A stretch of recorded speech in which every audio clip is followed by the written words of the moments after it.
disaster, Matthew Cappucci has lived a tempestuous life beyond chasing storms.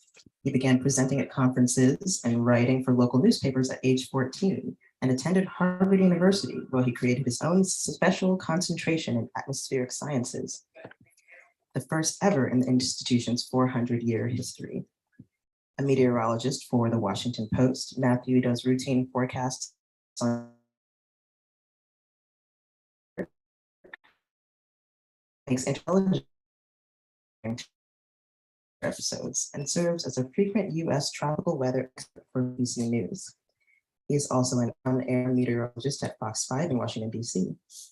A passionate advocate for the joy of science, first part an educational and college admissions consultant, motivational speeches around the world on Sirius XM's Children's Palace. And he never sleeps. And he never sleeps. Please welcome.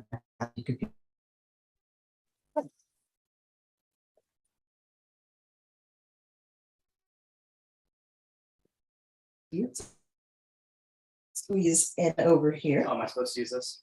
Please. If you like. Unless you have a really big voice that you'd like to use instead. I can do either. Or we do karaoke. We can do karaoke at the end if everyone's game. It's Thursday. It's basically Friday. So Matthew, we heard a little bit about your background from your bio there, which was very artfully written. Thank you for that. But tell me a little bit about sort of the spark that lit the storm inside of you about storm chasing and sort of reporting on this specific phenomenon. Yeah, so it's been like that pretty much as long as I can remember. I was like 2 or 3 years old when I was obsessed with anemometers, little wind meters spinning on people's roofs. When I was about 5, I watched my first documentary on tornadoes, and I don't know why, but I was just so fascinated by like the shape of a tornado and how it came down from the clouds and like just everything about it. It seemed odd and very mysterious, very mystical, very scientific. When I was 7, I saved my first uni money to buy a video camera so I could storm chase around the neighborhood. And I'd ride around on metal bicycles, which in light of recent events, I cannot recommend. And it's really been like that ever since. When I was 14, I came to DC, having grown up on Cape Cod, came to DC for the first time for a weather camp, which, believe it or not, is a real thing. All the cool kids go. And it was at Howard University, but it was the weirdest thing because when you're in elementary school, middle school, and you're obsessed with weather, that doesn't make you a popular kid. You know, everyone else is trading the Yu-Gi-Oh cards or doing the silly bands or whatever else the kids do these days. And you're trying to memorize the periodic table and you're looking for clouds and stuff. And you're a better friend with the teacher than the other kids. And so coming to weather camp, it was the weirdest thing. Different kids just suddenly being like prompting of the group, which was awesome. And so I loved weather camp so much that I said, I have to live in DC someday, and kept the same metro car, sure enough it worked. But weather camp was sort of the catalyst that made me say, you know what, I've always loved this, but I'll make this my career. I'll be a 2D meteorologist. I've been debating that or architect or a couple other things for a while before then, but it really sort of codified my love of doing it professionally. And so as soon as I got back to Cape Cod, I started trying to take pictures and videos of storms, and I was noticing these things that I thought could make it easier to forecast water spouts, so tornadoes over water that would erratically come ashore in eastern Massachusetts. And I read up a little blurb, a better forecasting technique sent to the local National Weather Service office, and they liked it. And they said, yeah, well, we'll adjust how we do our warnings locally to accommodate this. And so I submitted my work to the American Meteorological Society. They have a broadcast meteorologist conference every year. And so when I was 15, I flew down to Nashville with my mother to present at this conference because I couldn't get an airline ticket alone, couldn't get a hotel room alone, couldn't get anything alone. This little 15-year-old, and I knew stuff, but no one there would talk to me because they all wanted to talk to my mother, thinking that she was the meteorologist. And I love my mother dearly, but she doesn't know a damn thing about meteorology. And so it was kind of comical because no one would talk to me until I spoke, and then suddenly they're like, oh, this Cappucci kid knows this stuff. And I've gone back year and year ever since. And it's nice because some of the people who do from the conferences as superiors now I work alongside. It's been kind of fun, but well, actually very fun. But between that, the storm chasing, my natural habitat is outside, probably soaked in rain with like leaves in my hair from the wind. Like that's my happy place. They were the green screen. Incredible. Two diametrically environments, I would say, but a little bit related. So tell us, you mentioned earlier before we officially started the event that you wrote this book in, was it 87 days? Yep. tell me a little bit about what that process was like. What did you decide was important to put into this book? And how did you kind of cut it down in such a short amount of time? Well, we had talked, so initially when I first moved to DC, I came here in July of 2019. I had received an inquiry from a group in Alexandria College, Javelin. They do PR, they do publishing, they do a couple other things. And they said, hey, we've noticed your stuff. It's atypical, it's refreshing. Would you like to write a book? I said, definitely. But this was before my career was established. This was before anyone knew who I was. Not that many people do anyway, but this was before, this was before I got verified on Twitter. So I was no one back then. But anywho, I was like, yeah, I'd love to write a book. And so we had tossed around some ideas, and I thought I'd write about Hurricane Harvey because no one had really done a big piece on like the flooding during Harvey, and I figured it'd be a good market. And we wrote a 40-page proposal and all this stuff, and it lacked any personal connection. I think they saw that, I knew that, but I didn't think that it would be of interest to them because back then I didn't have a ton of stories. I hadn't had as many adventures. I've been out of school for about 2 months. And so during the pandemic, the pandemic sucked for a lot of people, but for me, I could work remote. And I figured, why bother working here in DC when I can storm chase the northern lights in Alaska, or I can go down to Chile to see a meteor shower. I can storm chase around the country or fly down for a hurricane. And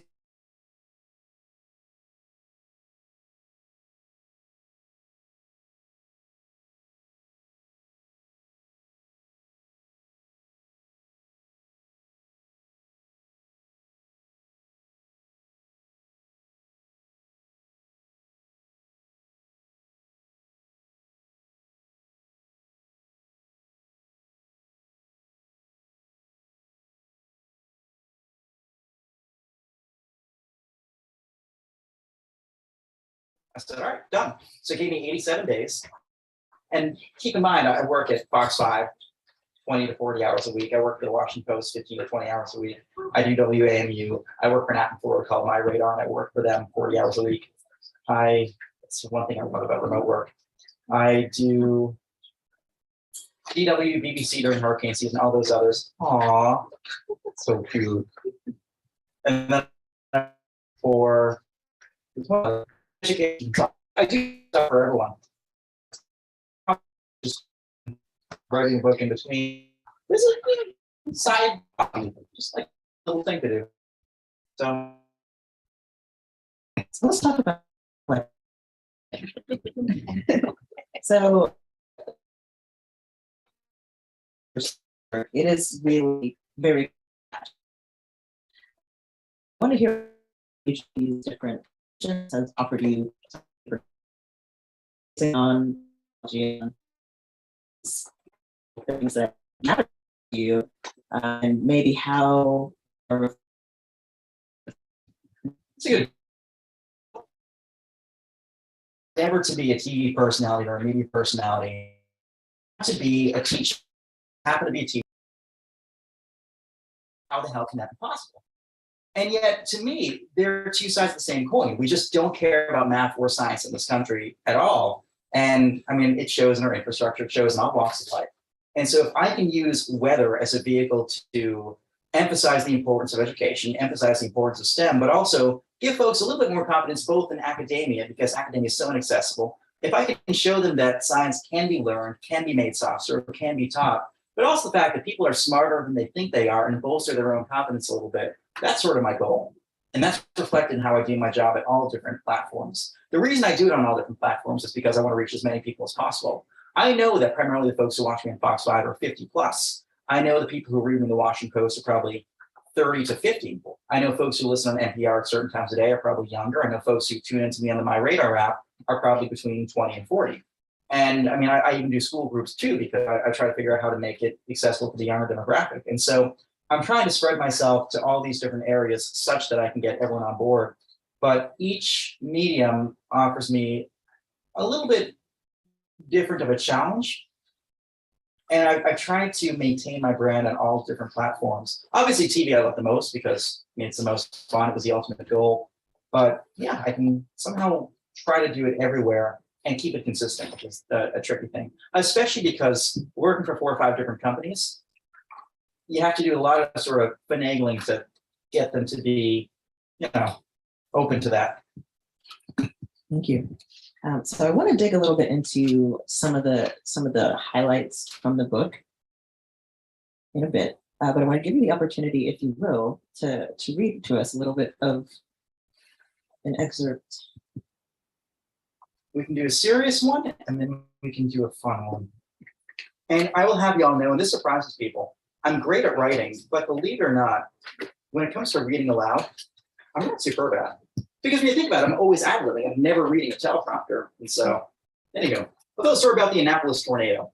Y'all are from the DC area, right? Or like you live in the DC area, right? No one flew into this, I should hope. I'm not that popular yet. Although I do have a couple weird people who, anyway, that's one thing I found with this job. You always find there are interesting people about these things once in a while. Anywho, back in September, we had a tornado in Annapolis, Maryland. It was an EF2, very impactful, and I had been adamant for days that there would be tornadoes in the DC area. And I was badgering work to let me work on air that day.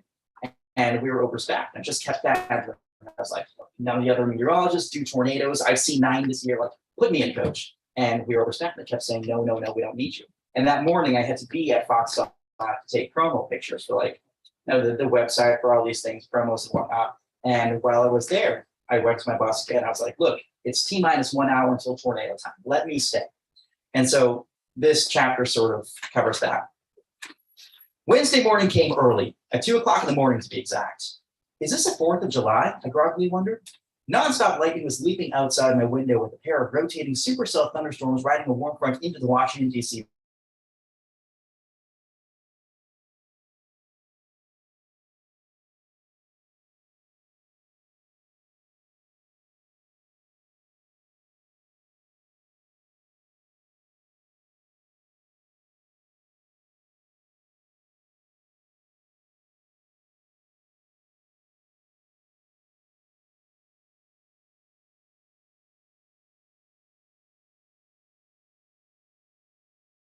was parked parallel to Interstate 95. That's never something you want to see. After both articles and a few radio interviews, I ironed my suit while doing a Twitter space with my radar reviewing the high-impact forecast. Midway through, I received a message from the office of Montgomery County School District Superintendent. They were deciding whether or not to release students early ahead of the afternoon tornado threat. I offered my recommendations and applauded their forethought. I was still reviewing weather maps and conducting my mesoanalysis as I hopped into the shower. I arrived at Fox 5 DC around 12:30, feeling I'd be needed early. The sun was shining through patches of low-level cloud cover. It was already warm and humid. The presence of sunshine was about to help some kernels of major instability to pop. Tucker and Mike, 2 of the morning meteorologists, were on air already with the day's first tornado warning by the time I got inside. It was 80 miles south of the Washington, D.C. metro area on the southern flank of our viewing area, but it was a sign of things to come. I knotted my tie, painted on a layer of makeup, and casually strolled by Kyle's office. Any chance y'all need an extra hand? I asked, smiling. We have too many Mets here as it is, he said, reiterating the point he'd made via email. I frowned and nodded. I knew it wasn't personal, but I felt like an athlete who had just been benched. I'm the tornado guy, I grumbled inaudibly. My shoulders slumped as I walked into the green room to see if I could have my picture taken early. You know if Caitlin's coming? The photographer asked. It's her turn. He was sitting in a chair thumbing through photos he had taken of the other on-air talents. She's in the studio with the tornado warning, I said. Mind if I take her spot for now? I sauntered past metal stands suspending umbrellas, reflective padding, and external flashes before posing in front of a white background. 20 minutes later, I was sprinting out the door, clutching a bent metal coat hanger and a balled-up white button-down shirt. Half-removed makeup was smeared across my face. The untied shoelaces on my tattered sneakers were flying unrestrained. You guys want some chasing today? I texted to my radar's lead meteorologist, hopscotching across the street between cars. I didn't have time to wait. Sure, came the response. My radar was willing to match my hourly rate from Fox 5 DC. I was determined to do tornado coverage for someone. I had a strange feeling I'd be needed at Fox 5 before long, though. I opened the My Radar app on my phone and flicked through a surface map as I skimmed down a flight of stairs into the parking garage. I've got to get to Anne Arundel County, I thought. Temperatures were a degree or two warmer east of Washington, and a batch of rotating storms was in the process of blooming to my south. The warm waters of the Chesapeake Bay would also boost tornado chances. The air would be more unstable and cloud bases would be acutely lower. It was now 1:30 p.m. and the skies had clouded over. Sheets of rain were pouring down in two-minute intervals as I poked through gusty squall lines en route to the Beltway. My phone rang as I weaved in between lanes, convinced I'd choose the fastest one. Washington drivers are not equipped to handle torrential downpours, or anything for that matter. Hey, Matt, it's Gwen. Gwen was the weekend morning meteorologist who would coach me with the same dedication a parent would their own child. She was strict, patient, exacting, and, above all, kind. I hadn't seen her since my first day of work. Hey, Gwen, what's up? I asked cheerfully. I was fully in tornado mode, but was eager to catch up with her. Are you at the station? She asked. I'm supposed to be heading to where there might be damage later. Any thoughts? I advised her to head toward Bowie and be prepared to move. As my urge to blast east increased, the traffic in front of me seemed to slow down even more.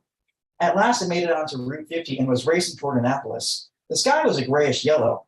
Radar now showed an area of intense, albeit diffuse, rotation about 15 miles to my south-southeast. I wanted to get east of it in case it further intensified. Tropical tornadoes are notoriously difficult to chase. They're usually wrapped in rain and only touch down briefly, cloaked from view until it's too late to hide. Their circulations are shallow and tough to spot on radar. Unlike with traditional supercells, I couldn't approach from the south or from the rear. I had to get ahead of it. The area of rotation began to tighten 10 miles to my south. It would be close. If I didn't get off the highway soon, I'd end up on the roadway with a mesocyclone bearing down on me. The mesocyclone is a rotating part of the storm. The cars in front of me had slowed to a crawl. We were now in the heavy rain streaming northeast of the circulation. I was 3 miles away from my exit at 2:10 p.m. when the rain suddenly stopped. Above me was a jet black cloud that seemed to wrap to my south in a big arcing curve. I passed a clearing on the right and turned my head. A column of darkness connected the cloud to the ground. I frantically dialed Gwen. There was no time for me to question the absurdity of what I'd seen. Cone tornado near Annapolis, I said out of breath. It's on the ground. I hung up abruptly and turned off the exit. 3 minutes after, I made my way to Navy Marine Corps Memorial Stadium. Should I run up the bleachers, I thought? The tornado was a couple miles to my west, but I couldn't see its snout below the tree line. Instead, the rugged cylindrical wall cloud appeared like an amorphous cylinder gyrating along over forests. I parked and left atop my truck's roof for a better view, texting Mike and Tucker, tornado on the ground, before filming a Twitter video from my radar. I can tell you, that very well may be it, I shouted at my iPhone, adopting an uncharacteristically grave tone. Edgewater, circulation's over you right now. Everybody in Annapolis needs to be in shelter right now. Likely tornado in Annapolis, I typed. An eternal minute passed as I contemplated my next move. I was witnessing a historic event and had to get the best vantage point. Without a strong knowledge of the area, I decided to race northwest again on Grove Boulevard toward the highway. I cursed at the traffic lights, obstinately impeding my progress. A mother and her young son obliviously entered an orthodontics office to my right. Do they not know what's going on? I thought. I passed a church on the left and a globe-like water tower. Coupled with the jade-colored leaves whimpering in the wind, the scene was reminiscent of my jaunts through Mississippi and Alabama. An ornate brick sidewalk flanked the roadway. I was in the passing lane. My eyes fixated on the cement road in front of me as I approached the opulent artisan-constructed bridge over Weeds Creek. The sailboats to my right were still, refusing to acknowledge the weak breeze. To my left, a great pillar of boiling smoke was churning out vegetation. Wait a second, I thought. I turned left, not believing what I was seeing. It was a tornado, and I was nearly 800 feet away from it. It was paralleling me in the roadway. I grabbed my iPhone and began filming out the window, screaming, "Tornado in Annapolis, Maryland!" It was exactly what I had predicted, and the last thing I had expected. There was only time for split-second decisions. Should I keep going? Stop? Pull over? The tornado was about to cross the road in front of me. A thicket of trees was present to my left, and there was no breakdown lane or shoulder to pull off of. I accelerated before braking in a vacant turn lane, coming to a stop and swiftly exiting the vehicle. Stop! I screamed unwittingly at cars driving into the Stop! I screamed at cars unwittingly driving into the circulation. A swarm of leaves was floating out of the sky like a morbid snowfall, complete with pieces of shrapnel and tufts of insulation. It was a supernatural beauty, a spectacle of beauty, the spectacle of treaty harmony transfiguring the storm cloud's annihilative appendage. Shreds of vegetation were gliding through the air like feathers, twinkling as they swiped through fissures of sunlight that were pouring through cracks in the threatening sky. The atmosphere was trying to seduce me closer. So that was the Annapolis tornado day. Let me find a fun one. Yeah, Oh, mildly fun. Gotta find one about Waffle House. Have you all been to Waffle House? Yeah. Yes. Has anyone not been to Waffle House? Why? There's other places to go in this world. No, there aren't. Nothing that compares with Waffle House. I mean, where else can you go at 2 o'clock in the morning, for cheap, greasy food, where you know there's a good chance the seats will all be sticky with syrup and whatever else, where odds are there'll be at least one or two drunken brawls while you're there, where half the people are screaming. It's a wonderful place. The sense of community is unlike any place I've ever been. The skywalk, I mean, the people watching is amazing. One time I was in, where was I? A little bit west of Little Rock, Arkansas. This is like 2 o'clock in the morning, and I just finished a storm chase. And there was an older couple who walked in, and this guy, I mean, he looked like Santa Claus if Santa fell on rough times. And he had a button-down flannel shirt, and every button was undone. And he just had like gross, like chest hair spilling out. And he and his presumably wife were having a very loud argument over how many different grandkids he had with how many different neighbors. It's a very, very interesting dinner. You can't get that anywhere else. All right, so roadside attractions. If you're a storm chaser, odds are you're accustomed to putting some serious mileage on your car. I quickly learned that a single week in May might feature visits to Nebraska, Kansas, Oklahoma, and Texas. Storm systems move, and that means I do too. Most days feature hundreds of miles or more of driving. I've crisscrossed just about every paved highway in the Great Plains. I know where every speed trap is, well, almost every speed trap, where to find the most scenic picnic spots, and which gas stations have microwave ovens. I always know how many miles it is to the next town with the Chili's, and I'm never more than an hour away from one of my dozen or so secret stargazing spots. By day, 8-hour drives can become long and monotonous, especially when I'm alone. If America the Beautiful was written proportionally, the Amber Waves of Grain would take up 3 verses. They're endless. Playing a one-man game of I Spy isn't overly entertaining when all there is to see is crops and silos, and the 40 playlist on my green iPod Shuffle loops every 3 hours. Streaming signals don't work very well on the prairie. My favorite road trip pastime, however, stems from the roadside billboards. Most advertisements in the Great Plains aren't for Coca-Cola or McDonald's. They're for casinos, gun shows, XXX video stores, bail bondsmen, farm equipment, the highest payout bingo game, and deep fried pies. Those always spark a chuckle, but some billboards have a threatening aura. Will you burn? Read one I passed in 2018. Fiery red text superimposed atop sinister crimson flags. Hell is forever, screamed another. Others are even more ominous. God is watching. Is he pleased? The Bible Belt is full of scary warnings along the side of the highway. Some are bluntly specific, listing all the things that caution will get you a free pass to hell. Drinking in excess? Yep. Gluttony? Mm-hmm. I always roll my eyes when I see that one, as I'm usually busy plotting my next meal at Waffle House. Sexual immorality? The billboards warn against that too. Frankly, hell doesn't sound like that bad at a time. Besides, you have to climb stairs to get to heaven, but there's a highway to hell. I wonder if that highway has billboards too. Once in a while, I pass a special billboard. Searching for God? Call now, it reads. A bold-faced 1-800 number emblazoned against a blue sky stock photo. Those are my favorite. I always call God. I always call him the off chance that God picks up that day. I'm sorry to say he hasn't yet. There are some places too remote even for billboards, however. Those are my favorite. With nothing in sight save for the distant rock formation, as vibrant as it is pure. The landscape of the Great Plains, though at first glance mundane, teems with beauty. Every rolling crest and dip of the prairie is part of a soothing rhythm, the drive akin to the gentle swaying of a ship at sea. The only difference? I'm not steering my ship into safe harbor like most captains. I'm out in pursuit of the storm. So these are 2 chapters. Thank you.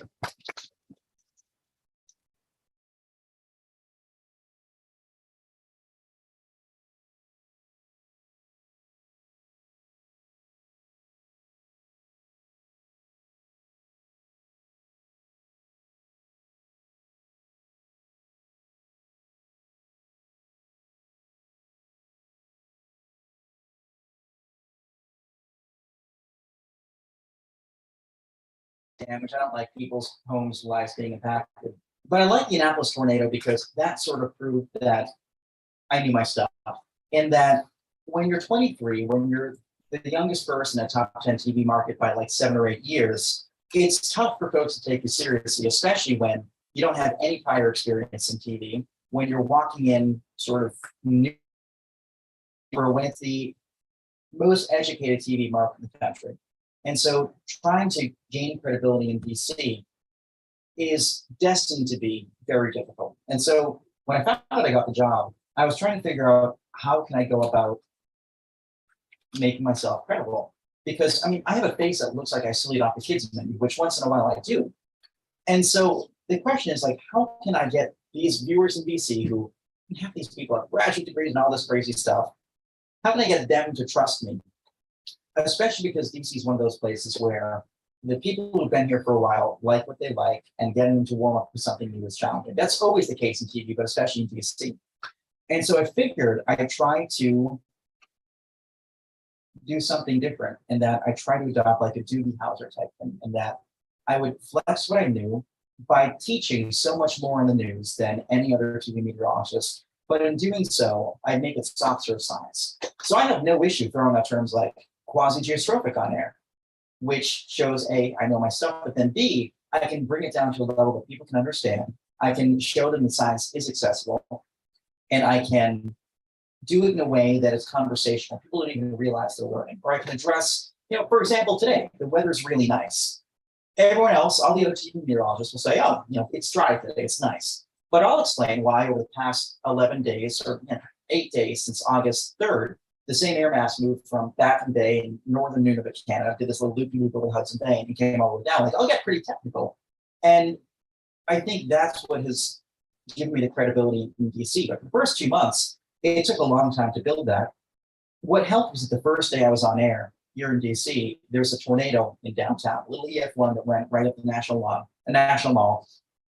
And I happened to be at a bar right next to Fox 5 that night because I was having dinner with the anchor. Like, I finished my introductory shift, like I was good for the day, but then I saw there was a tornado warning. So I sprinted back in the rain, rolled up my sleeves, I left my jacket in the car, and I just ran from the green screen and started broadcasting. And I think that helped me sort of sneak into DC because tornadoes are my thing. When it came to the Annapolis tornado, I wanted to do something that hadn't been done before. And the odds of it actually working out were like 1% of that, because very rarely in the DC area, in our viewing area, do you see a tornado that looks like a tornado. Everything else is either this little bird pickup that rolls along the ground, or it's wrapped in rain, you can't really see it. This was a bona fide tornado. But never in my wildest dreams did I think that me frantically leaving Fox 5 and just driving for 45 minutes before any warning was issued, before there was anything, would get me to the right place at the right time, especially with my closest tornado intercept ever. Like, there's debris falling on me. And yet I was there on the side of the road going like this and selfieing in front of the tornado, being like, here's a tornado crossing Route 50, blah, blah, blah. And I tweeted out, it went viral, but it was on Fox 5 within 20 minutes. And I was on the air on Fox 5 doing tornado coverage. And it was kind of funny because at one point, like, I'm driving down the road trying to chase the tornado, cover damage, all that stuff. And they have my audio going nonstop. So it's just me doing the tornado coverage in the studio. They're driving the radar to match what I'm saying. And it was just kind of funny because an hour and a half prior, I'd been told, we don't need you today, sit this one out, kid. And so it sort of went from, here's this kid that's really nerdy, really geeky, to here's this kid that knows his stuff, knows it better than anyone else in the DC market for the most part, and who, I mean, whether he's on the clock, whether he's off the clock, whether he's whatever, he's going to go and he's going to find whatever it is he needs to find. I did it a couple of weeks ago again. I was in my COVID quarantine. My quarantine ended at 3 p.m. on a Monday. By 5 p.m., I had, and this one was kind of funny, I anticipated there'd be a tornado, so I put the suit on, the makeup and everything. And so again, being on the side of the road with the tornado over in Hartwood, Maryland, the same day as the Bowie tornado recently. And so that, I think, quickly bolstered my credibility here in the DC area. But both my bosses texted me that evening and said, we're gonna have to talk soon. We have bigger plans for you, which was really nice because back then I was a freelancer, a full-time job. But it couldn't have gone better. And now, like, if I call my boss, and I have the best bosses in the entire world, if I call my boss, he trusts me to the point where if I said, like, I could call right now and I could be like, I need to be on air in 60 seconds, there's a tornado. And I'd be on the air within 60 seconds. Like, there's that level of mutual, and I mean, there's nothing today, obviously. I saw you looking out the window. But there's that level of mutual trust that I think was really cemented by that Annapolis tornado. Even, for example, a couple months ago when I was in Texas, I storm chase every year. So Fox 5 gave me 6 weeks off to go storm chase, which is unheard of. I have the best TV contract in the world and best boss in the entire world. But while I was down there, one of our meteorologists was out and like, I'm the tornado guy. And so I sent this big long email to Fox 5 and 4 p.m. No, I'm sorry, 8 p.m. on a Thursday night, explaining that I think we need to have more staffing the next day, more whatever, be ready to go on air in case of tornado warnings, all this stuff. And just explaining I thought there'd be tornadoes in the DC area the next day. And my boss was super grateful and said, by the way, I'm looking for staffing levels. Can I take the lead on this tomorrow? He was like, yeah, but you're in Texas. I said, send me a Zoom link. And so I did 2 hours of tornado coverage via Zoom. And someone at the studio drove the radar for me. And just no one has done any of these things in a TV market like DC before, where you're doing tornado coverage from Texas, or you're actually finding the tornado and getting on air. So Annapolis really showed that new things could be done, and sort of convinced the boss to be like, yeah, we'll give this a whirl because he's proven himself so far. Excellent. Returning to that desolate road in your second excerpt, I want to talk about the people of it all, because storm chasing especially is at least largely regarded as kind of a solitary pursuit. You're driving a van by yourself and you find the storm, you get it on camera. But I imagine that you have at least a team of people that you rely on for bouncing information back and forth and getting you on to the broadcast and all that, like you're talking about. Can you talk a little bit about the people of it all? Yeah, so definitely. It is me, myself, and I. And what I mean by that is that when I go storm chasing in Oklahoma, Texas, wherever else, it's just me doing it because I love it. There's no, I'm not broadcasting to anybody. In recent years, my radar, the app that, I'm not sure, my radar, the app that I work for in Florida, has taken an interest in me putting stuff on their website and putting out on social media. But really, I'd love to have a camera crew. I'd love to have someone to broadcast to, but I work for Fox 5 DC local. And as a result, the DC market's not going to care to the tornado near Wynnewood, Oklahoma, or whatever. And so when I'm out there, it's just me in a pickup truck with an iPhone, and that's it. The challenge of having gone to a school that didn't have meteorology meant that I was a department of one. And so I don't even have school weather colleagues I could bring with me, or fellow nerds in my department. So when I bring friends, they're usually people who have never seen hail before. Now, I brought a friend who's a statistician. I brought a friend who was an accountant. I brought a friend who was a consultant. I still don't know what he does for work. But all these things, it's fun because I get to show people things they otherwise would never get to see. And to me, that almost makes it more special. Well, one of the best memories was when I was driving into Elk City, Oklahoma. There's a supercell thunderstorm there on May 16th, 20.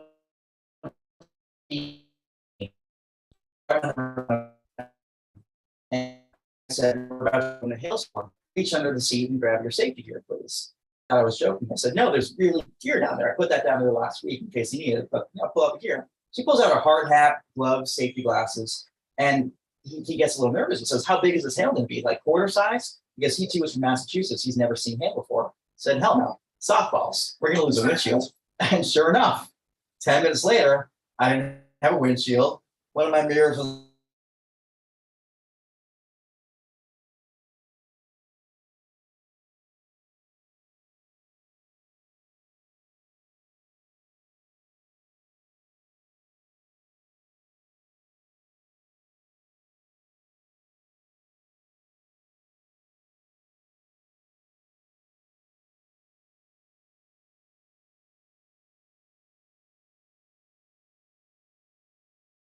with young folks, but also with all ages, and sort of what tools do you use to teach, and how does that feel? What are your favorite areas to explore?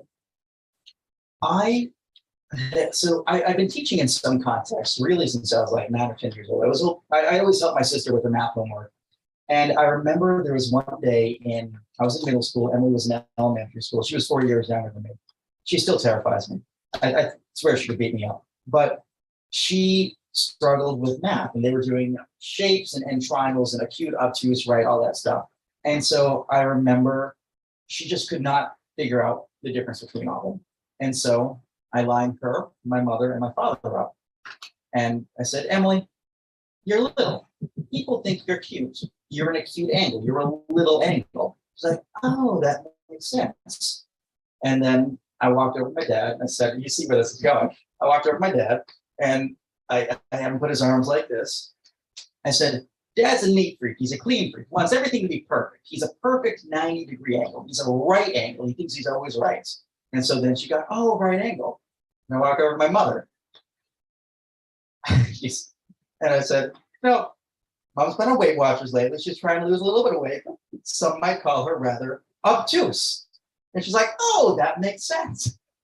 And so, of course, I was 9 or 10 at the time. I could never get away with that now. But that's when I was like, unconventional teaching could sort of help clarify things. And it worked for my sister. I mean, she aced her triangle test. And so from there, all of middle school, all of high school, I'd be tutoring other kids during lunch. I think my senior year of high school, I tutored 4 or 5 days every week at lunchtime because it was no good if I knew something. It only mattered if I could pass it along to someone else. High school, I would homeschool kids and still have math and physics. So I'd be a junior or senior in high school, and I still had this kid who I was homeschooling. He was 4 years younger than me, so roughly the same age as my sister. And I taught him calc too while he was still in 7th, 8th grade. And so I've always loved that education piece. I think when I teach, whether it be in a classroom, whether it be to a lecture hall, whether it be 1 or 2 people, I try to keep things as informal and conversational as possible, because that's one of the biggest issues I see with the current education system, and in particular academia, is that it's so inaccessible. Obviously, everyone here in DC, for the most part, understands and appreciates science. But when you drive out to places where science isn't prioritized, there's almost that distrust of science because it's so esoteric, so inaccessible. And it frustrates me that is a thing. I feel like with science and with education in general, there are so many experts in their field who know so much, but who can't communicate it. And that perpetuates this lack of accessibility and barrier to entry and lack of really the public's trust. And so I keep things as conversational and formal as I can, because if I can have a conversation about obtuse acute angles in a way that makes someone chuckle, makes someone understand, and leaves a textbook out of it, that's much more meaningful than textbooks, numbers, equations, all that stuff. I mean, I taught the fundamental theorem of calculus by simulating a roller coaster for a kid. And so stuff like that, it's an unconventional style, but then again, my broadcasting style is unconventional, and it's taken off with leaps and bounds. Excellent, thank you. I want to take a little bit of a pivot here and talk about the distrust of science that you just mentioned. As maybe all of us have observed, especially in recent years, there's been a tremendous uptick in distrust of just all sciences, but we're seeing it most prevalently now in the discussion around climate devastation. And as a meteorologist, I'm sure you are in the front seat watching what climate change is doing to weather patterns and to, at the immediate level, but also you have an insight into the long-term, what we can expect in the long term. Can you talk about that a little bit? Yeah, definitely. So I think the media does an absolutely abysmal job of communicating climate change from both sides of the aisle. One of my least favorite terms in the entire world is climate crisis. It just makes me cringe. Because if you wake up and someone tells you you're in a crisis, it's an emergency, and you live your day as normal, it doesn't feel like a crisis. It doesn't feel important. It sounds like someone's bluffing. It sounds like they're having a little bit of fun with the headlines. If I communicate climate change as global warming and it's snowing that day, it doesn't feel like anything's actually happening because people have very short memories. I don't like either communicating climate change as anything global, because really no one cares if the temperature rises 0.1 degrees.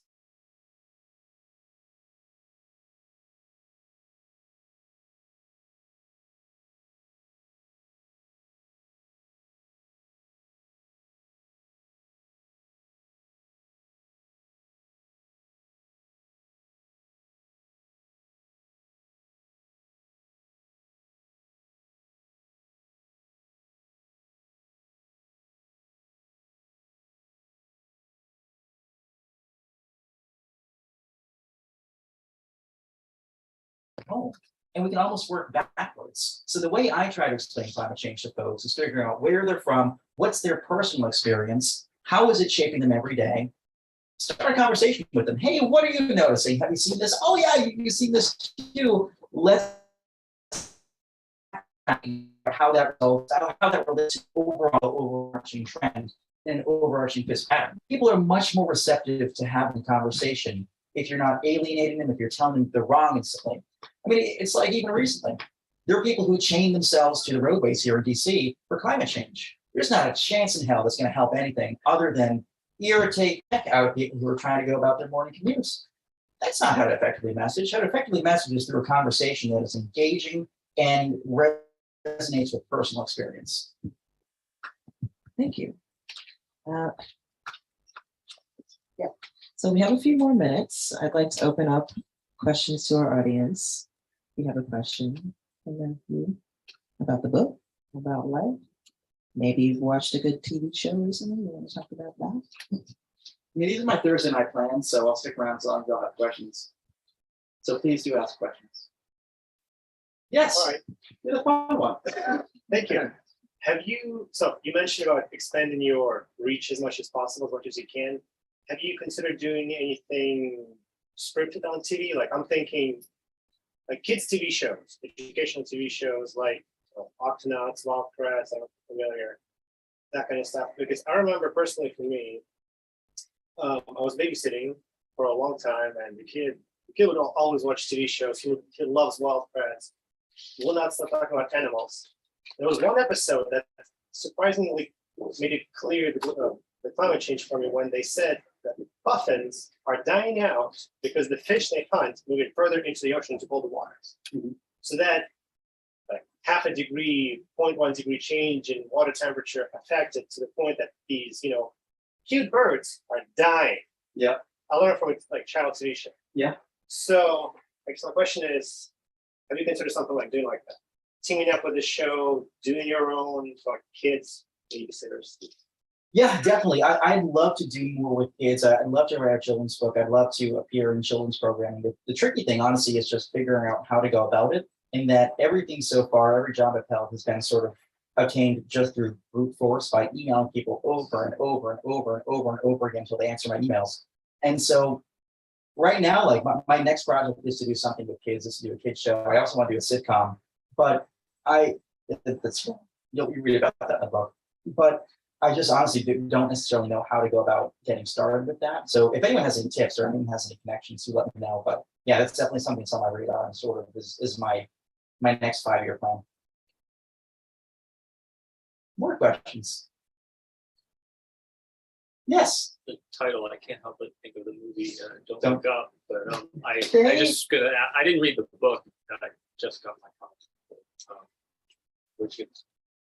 I wanted something optimistic, and I'm always looking up. I'm always staring at the sky. I mean, heck, when I was like 12 years old, I remember my mother opened the door to me, covered with the raspberry bloody knees, and my arms were all bloody. She said, "What the hell happened?" So I was riding my bike, and I looked up the sky and hit a mailbox, which I've since toned back on when driving. But thankfully for everyone in DC. But yeah, I wanted something very optimistic. And so that's where I got that title.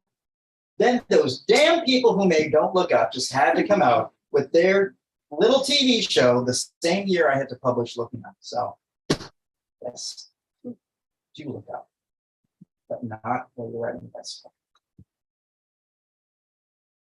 Yes. Guess I became familiar with you. Me and my colleagues would hear you on a video a couple years ago. It was like, turn it up, turn it up. So that's how we got started. I'm an art historian. Very cool. And I once saw you on maybe it was through the Post, but you with were at Philip the National Gallery. Yeah. And you were discussing artist representation of the sky and the particular pictures, and I thought that was very interesting. But I want to know, you're young, and what do you see? What do you envision, or do you think that you might hold the same interest for you as weather? Or are you passionate about other things such as bird watching, or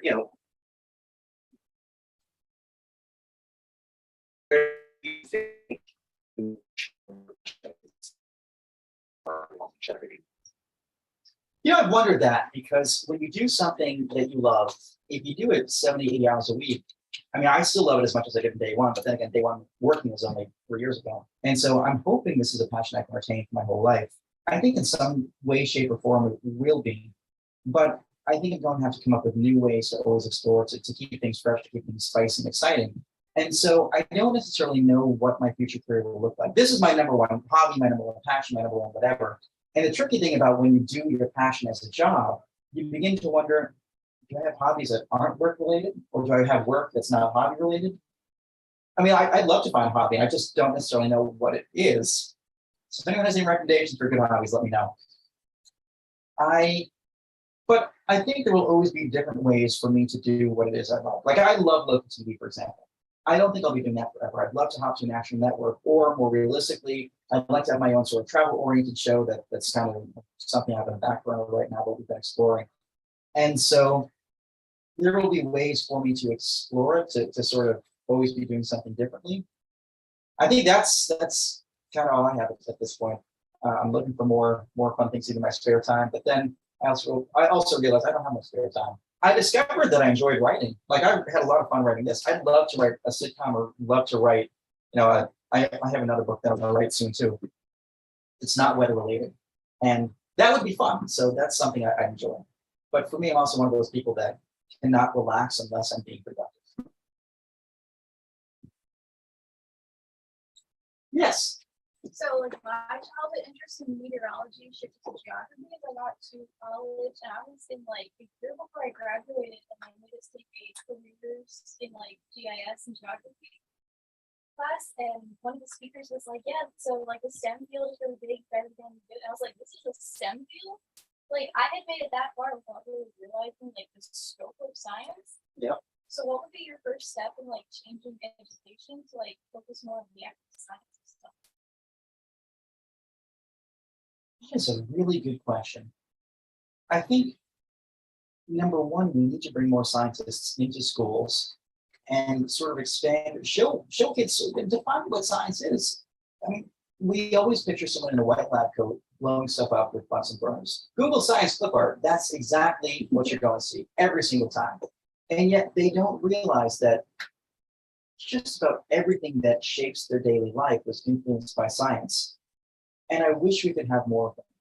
We also need to have better representation within science. I think that's one of the issues that makes it so inaccessible. Only the past 10 to 15 years have you started seeing more demographic representation in science. And so I think as a result, if you grow up and you don't see someone doing the job you want to do, you think to yourself, is that a job that I can do? Is that a job that's available for me to do? Is that a path I can take? And so that's beginning to shift right now. I'm really encouraged by the trends I'm seeing. I think we need more of that, which will start to manifest in the current generation. We need more, honestly, we need more passionate scientists in the classrooms, because as horrible as it sounds, if a third grader was never raised to be, rather a third grade teacher was never raised to be passionate about science, how can they pass on that passion to someone else?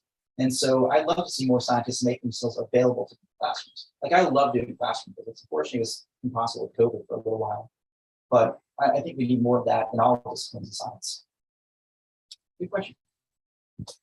Yes. Yeah, so I really resonate with this chat, but I'm wondering, mentioning NPR points to television all these ideas are essentially dying out. Like, have you ever thought about reaching it online?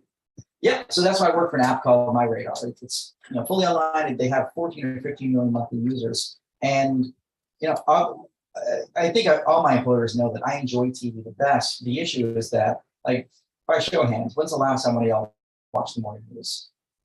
Okay. Does anyone here know me from the morning news? No. Oh, you do? Yeah. How old are you? About 26. What time in the morning do you get up? Well, I once saw you on about 5:30. I'm so sorry that you're up so early. No. Well, yeah. So for the most part, like, we get everyone over age 50, but very few people under age 50. And so there will be an inflection point where that changes. I love riding the wave right now. I know that will still be there.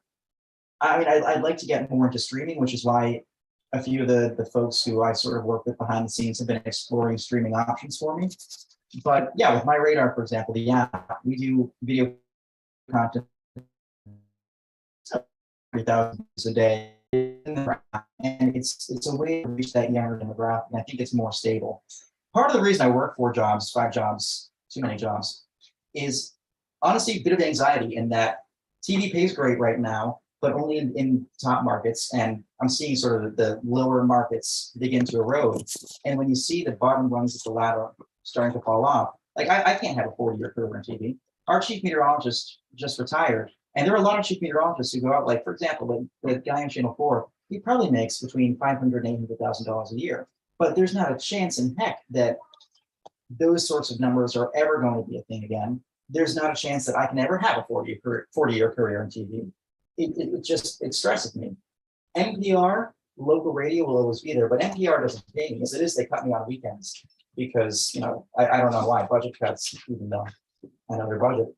And $100 a week was too much for weather. No, but, so NPR, the Post pays me for NPR. I think the Washington Post will always be around. Print medium will always be around. But the issue is people's attention spans are getting shorter too. I used to be able to write 2,000 words, and now no one's going to sit through 2,000 words, even if they're really good words. And to quote a former president, I have the best words.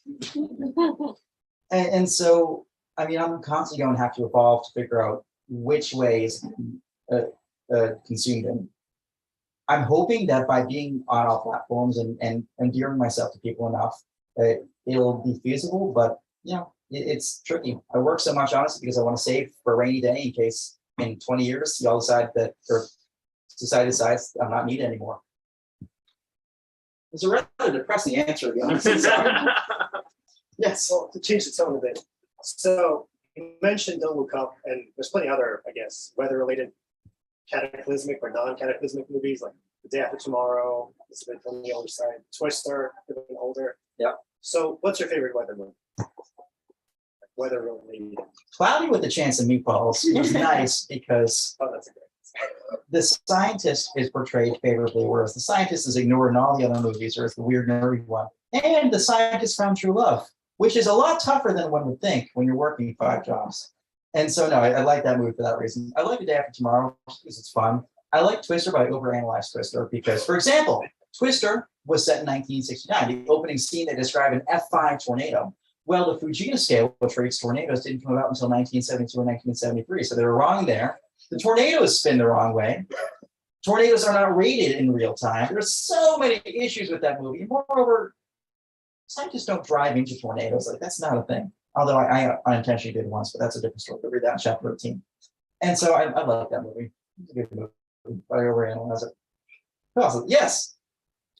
Where do you get your ideas for your connection? Like, what we talk about in our family is when you mention your grandma or your mom. How do you come up with those ideas? On the radio, on Twitter, on TV, or sort of NPR. NPR. NPR has a very sort of well-defined style. I do not. When I first started with NPR, so I had never listened to NPR before I started, and I was like, wow, they're really soothing. But where's the personal connection? Especially during the pandemic, people need personal connections. They don't tune into the news because, like, unless there's a tornado warning, the reason they're tuning into me in the news is because either I'm giving them more, I'm giving them different, or I'm giving them personality. Because the weather app, I mean, 9 times out of 10, you guys don't care if my forecast is better than the weather app because it doesn't make a difference in your days unless that you know what's hitting the fan. So I'm trying to figure out how I could best connect with people. And to do so on the radio, where you can't see me, I only have 45 seconds. We can't have a back and forth. It's a one-way medium. I figured I would try to be as authentic, as folksy, as conversational as possible. Even starting something with Well Gang. There's a lot of thought that went into that because it's sort of, I used to have a math teacher back in high school, Mr. Karsbeck, Randy Karsbeck, 9th grade. And he'd always walk into class and say, well, gang, good to see you. Hey, gang, I missed you, or something like that. And it just made it feel like a collective group rather than 20 just random individuals in a classroom. DC is a really big place. We have 2.6 million people in our viewing area. NPR, we probably have 800 been listening there. Even about 8,000 people are listening during the afternoon. It's a really big group, and it's easy to feel insignificant. But if there's anything I can do to make it feel like a collective, to make it feel like a small town, that's my goal. So whether it be that, whether it be, talking about my family a little bit, or just any random foibles of my day, like the time, for example, I spilled hot chocolate all over my keyboard. I talked about that on NPR, just briefly enough that it humanized me in a way that everyone else seems a little bit distant. The other thing too is that when I'm doing anything on NPR, anything on Fox, anything on whatever, I try to show enthusiasm for the little things in the everyday. I think so many people live their lives hoping for these big milestones, these big special things, these big moments, and they forget to appreciate the beauty in the everyday. I think people need that, especially nowadays. A lot of people started with the pandemic. There are a lot of people out there. Like if I'm broadcasting to 80,000 people every morning, at any given point, one might be, taking care of a sick parent or caring for a disabled child or going through a divorce or just having gotten laid off from work. There are a lot of people out there and you never know what they're going through.